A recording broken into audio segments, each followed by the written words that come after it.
రాష్ట్రంలో జరుగుతున్నటువంటి వివిధ పరిణామాలు, ఇటీవల జరిగినటువంటి కొన్ని సంఘటనలు, ఈ అన్ని అంశాలపై మాట్లాడేందుకు ఇవాళ మనతో జాయిన్ అవుతున్నారు ప్రముఖ విశ్లేషకులు కేఎస్ ప్రసాద్ గారు. సార్ నమస్తే. నమస్తే అండి. సార్, గన్నవరంతో మొదలు పెడదాం. గన్నవరంలో ఏం జరుగుతుంది అసలు? ఆ గన్నవరం ఎమ్మెల్యే ఉన్నటువంటి యార్లగడ్డ వెంకట్రావు, కూటమి ప్రభుత్వ ఎమ్మెల్యే, కూటమి ప్రభుత్వం పైన ఆయన తీవ్రంగా విమర్శలు పెట్టారు. అసలు ఏం జరుగుతుంది గన్నవరంలో అంటే ఏం చెప్తారు? యార్లగడ్డ వెంకట్రావు గారికి ప్రాథమిక అవగాహన ఉంది గన్నవరం మీద నేను అనుకున్నా. ప్రాథమిక అవగాహన అంటే అక్కడ జరుగుతున్న విషయాల మీద ఎప్పుడైతే వంశీ తీసుకెళ్ళిపోయి వైసీపీలో కూర్చుని పార్టీని సస్పెండ్ చేయకుండా అక్కడ వేస్తున్న ఆశాలకి యార్లగడ్డ గారికి ఆల్మోస్ట్ 1.5 year బిఫోరే క్లూ వచ్చేసింది వైసీపీ నుంచి ప్రాబబుల్ రేస్లో అతను ఉన్నాడని. ఇతనేమో మరి ఇటుపక్క వచ్చి శాత తీరుదాం అంటే చౌదరి పరంగా శాత తీరుతున్నాడు.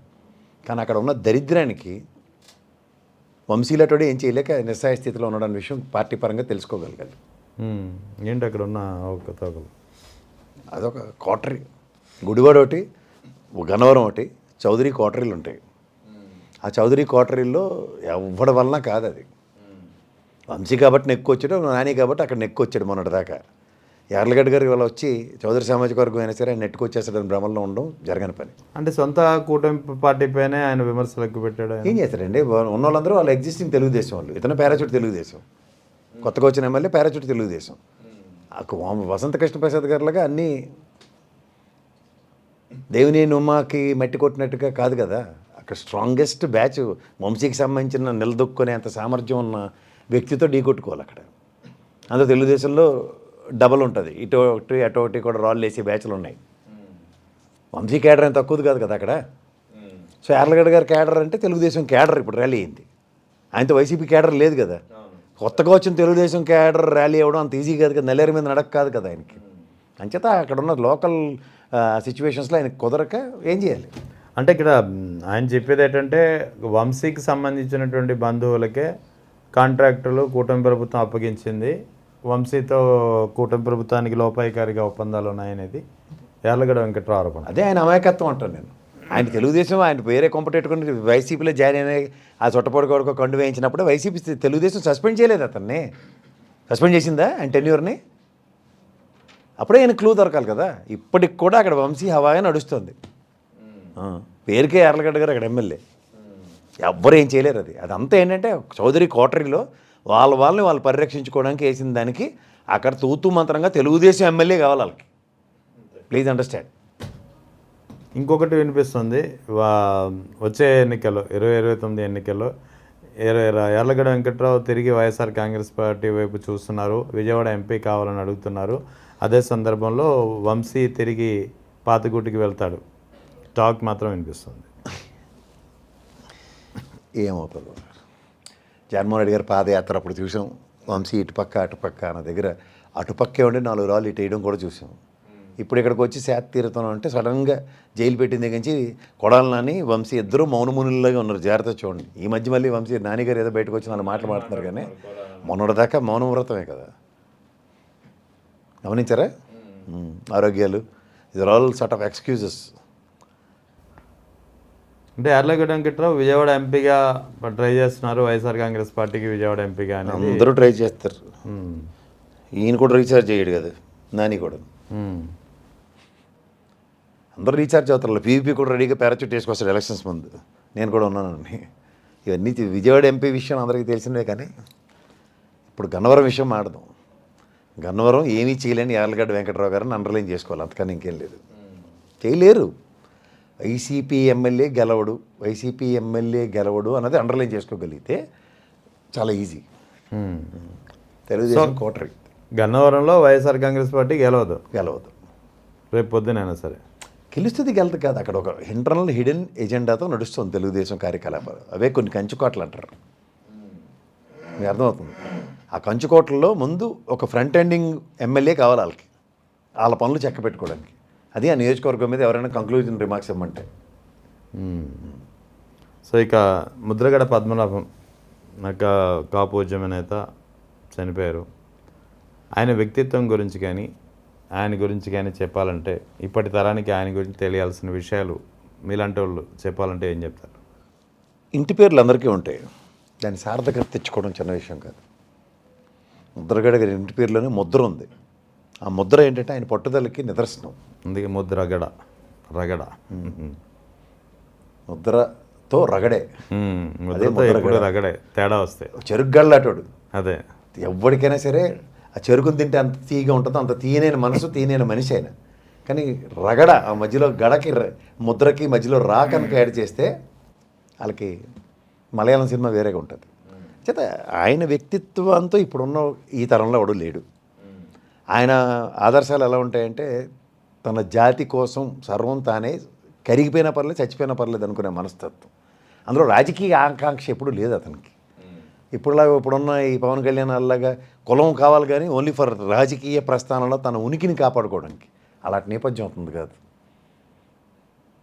కులంకి ఏదైనా చేస్తారంటే ఆ పార్టీతో ఎలా అయిపోయి తల వంచేస్తాడు. అది ఆయనలో ఉన్న ఆ గడకున్న చెరుకు తీపి. అనవచ్చు చాలామంది, ఏంటి నువ్వు అంటే జనతా పార్టీ, కాంగ్రెస్, తెలుగుదేశం, మళ్ళీ కాంగ్రెస్, మళ్ళీ ఏమో వైఎస్ఆర్సీపీ అని. ఎక్కడైనా జాతికి శాంతం ఉంటుందా అన్న కోణంలో ఆయన 10 మెట్లు ఎక్కి దిగాడు. ఒకటి, తన జాతి కోసం పోరాడే తత్వం ఇప్పుడు ఉన్నవారు ఎవరికి లేదు. ఏదైనా ఉంటే స్వార్థ ప్రయోజనాలు. చాలామంది ఏదో మాడుతూ ఉంటారు. మన చిన్నప్పటి నుంచి చాలామంది ఇది కనుక జరగకపోతే నా పేరు మార్చుకుంటానని చెప్పే పోటుగాళ్ళని చాలామంది చూసాం. కానీ నిజమైన పోటుగాడు ఎలా ఉంటాడంటే ముద్రగడ గారు అలాగే ఉంటారు. అనుకున్నాడు పిఠాపురంలో జనసేన ఓటమి, కాకపోతే పేరు మార్చుకుంటానని, గెలిస్తే పేరు మార్చుకొని చూపించాడు. అది ముద్రగడ గారికి ఉన్న ముద్రకున్న పవర్. ఎక్కడైనా ఈ క్రియేట్స్ ఈజ్ ఓన్ మార్క్ అంతే.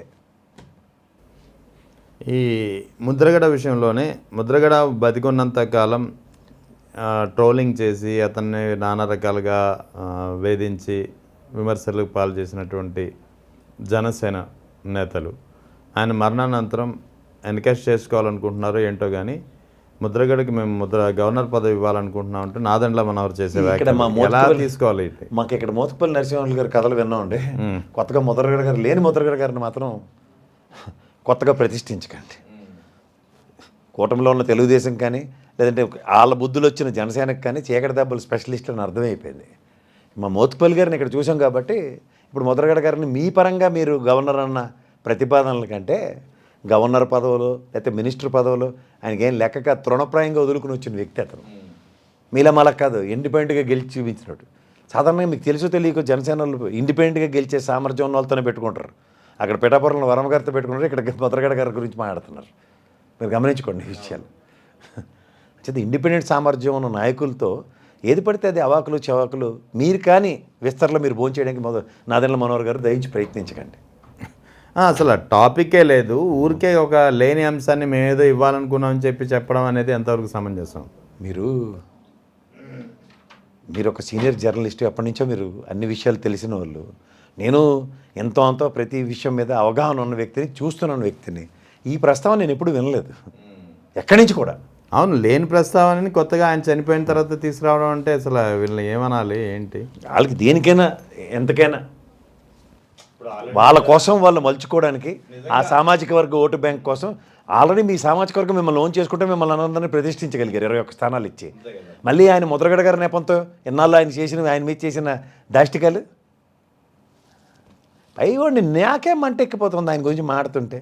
ఎవరో మీరంతా నాకు అర్థం కాదు అసలుకి. నిజంగా పెట్టుకుని మాడుతున్నారు. ఒకవేళ డిస్కషన్ గతంలో అయినా జరిగి ఉండింది అంటే ఇప్పుడు ఏదైనా చెప్పారంటే somehow there is the meaning. కానీ ఇక్కడ ఏమీ లేని దానికి ఆయన చనిపోయిన తర్వాత గవర్నర్ పదవి ఇద్దామనుకున్నాము, అది ఇద్దామనుకున్నాము, ఎక్కడికి? దీన్ని అంటారు సార్ చిన్నప్పుడు ఇప్పుడు చందమామ కథలు ఏదో మనం అన్నం తినడానికి చెప్పి అమ్మ చెప్పే కథల్ని పెద్ద అయిన తర్వాత కూడా ఇంకా చిన్నపిల్లల మనస్తత్వం పోతే ఇలాంటి పుటానీ కబుర్లను అరికథలు చెప్పుకుని కాలక్షేపాలు చేస్తుంటారు. ఉన్నప్పుడు ఆయన మీ ట్రోలింగ్లు ఆపించలేపారు మీ సామాజిక వర్గ నాయకుడైన అతని మీద. ఇప్పుడేమో సచ్చినోడికి సారి కావాలన్నట్టు ఆయనకేమో గవర్నర్ పదవి ఇస్తారా? ఎందుకండి అబద్ధాలు? పదవుల కోసం అర్రులు చేర్చేవాడైతే ముద్రగడ ఇలా ఉండకపోయి ఉందుడు. మా లోటోళ్ళు ఆయన గురించి మాట్లాడే స్థాయి ఉండకపోయి ఉందును.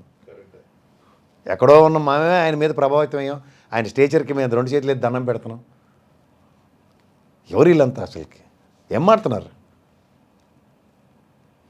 ఆయన సామాజిక వర్గాన్ని మీ పవన్ కళ్యాణ్ గారి సామాజిక వర్గంతో బంధాలు ఏర్పరచడానిక? బంధం తెంపుకుంటే కన్న కూతురికే దిక్కులే మీరంతా అంతా. ఆయన పట్టుదల రెండు చూడండి. బంధం తెంపుకుంటే జాతిలో పుట్టి జాతి పేరు మార్చుకోవడం కూడా వెనకాడలేదు. జాతిలో పుట్టిన తన కూతురికి తను చేసిన అవమానానికి తిరిగి కనీసం తన పార్థివ దేహాన్ని కూడా చూడొద్దని చెప్పాడు. ఇది ఆ ముద్రగడ గారికి ఉన్న పట్టుదల. అందులో 1/10 లేని మీరందరూ కూడా ఆయన గురించి, ఆయనకి సముచిత స్థానం ఇద్దామని గురించి మాడితే అందుకే కబుర్లు మాటిస్తే మడమ తిప్పడన్న రాజశేఖర రెడ్డి గారి బిడ్డ దగ్గరే లాస్ట్ శాత తీర్థం వచ్చినట్టుగా ఉన్నాడు. అంతకన్నా ఇంకేం లేదు. ఆయన రాజకీయ మజిలీలో వైఎస్ఆర్సీపీ లాస్ట్ చరమాంకం ఎందుకైందంటే ఎస్ అట్లీస్ట్ నా వ్యక్తిత్వం, నా భావజాలం ఉన్న వ్యక్తి దగ్గరైనా శాత తీర్థం అనుకున్నట్టుకున్నాడు. అంతకన్నా ఇంకేం లేదు. బహుశా అందుకని అనుకుంటా మీరు చెప్పినట్టే వైఎస్ఆర్ కాంగ్రెస్ పార్టీ అధినేత వైఎస్ జగన్ కూడా పాడే మోయడమే కాకుండా అంత్యక్రియలు ఎండ్ వరకు ఉన్నారు అక్కడే. ఖచ్చితంగా సార్.